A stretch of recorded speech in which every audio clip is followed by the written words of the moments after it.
Hi, today I'm reviewing the Doxa Aquamarine Sub 300T with a Tiffany blue or Aquamarine blue, call it what you want. I'm just going to run through some of the interesting things about this watch. It's actually 1,200 meters water resistant to start with, not 300 meters as the name might suggest.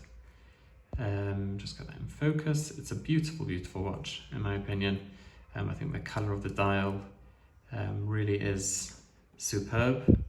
The build quality of the watch overall is outstanding.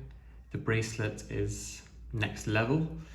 Just look at the beads of rice. Just look at the thickness of the bracelet. It's a proper solid piece. One of the highest quality bracelets I've ever experienced on a watch, to be honest. Just have a look at the buckle. We're already talking about the bracelet. It's got Doxa underneath. It's got the fish logo on the back. It's a simple single fold, very easy to use, very secure, and of course you've got the wetsuit extension, which is easily extended by pressing the two buttons here.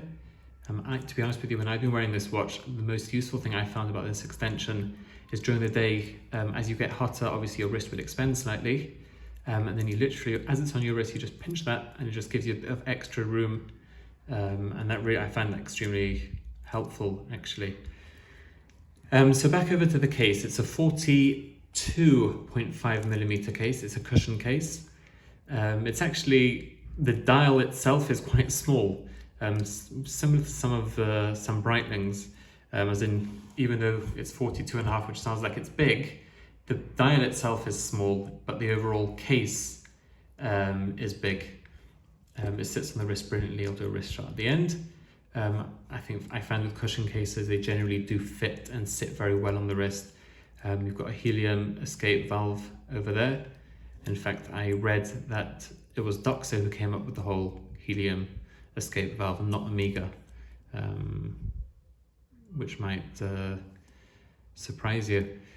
Something interesting about the dial is they put Doxa automatic on the left of the dial, and they put sub 300T Aquamarine on the right of the dial. I think that's just to make things a little bit more interesting. But you see on all the stock photos online, on Doxa's website included, the time isn't set to traditional 10 past 10, as you see on all other watches, because that would cover Doxa. So they set it to 10 past 9. It's got the date function at 3, not to forget. The hand's just covering it, screw down crown. Just move that so you can see the date. Simple, but effective. Here we go, there's the date. A screw down crown, like I said. The fish logo also in Aquamarine blue and Tiffany blue, as you can see. The case is actually quite thick. It comes in at 13.65 millimeter, which is definitely on the bigger side of things, but I think a lot of that's down to their trademarked bezel, which I'm not going to try and explain how it works because I don't actually know.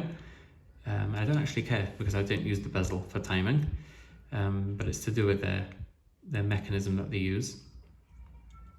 So you can see a lot of the height is actually coming from that bezel. It's a very, very good click.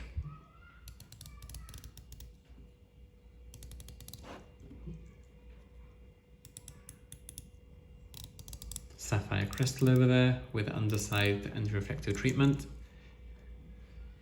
And there you are, just have a closer look.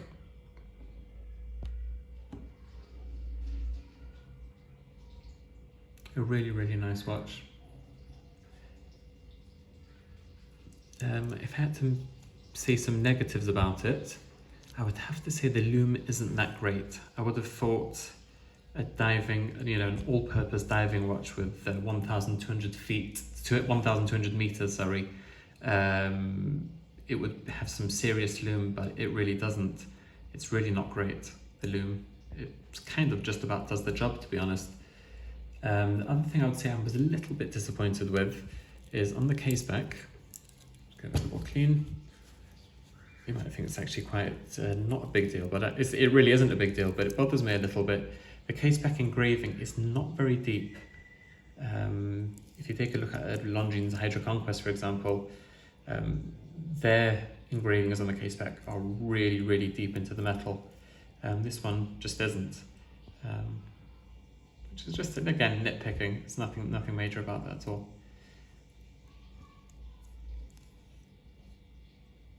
And there you have it, the Doxa Aquamarine Sub 300T.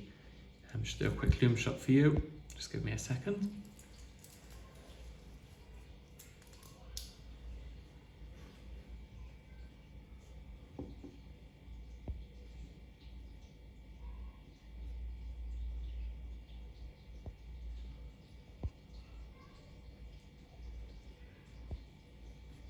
I think it's a stunning watch.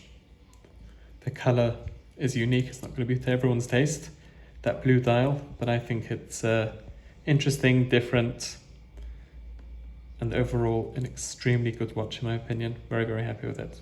So there you have it. Have a great day.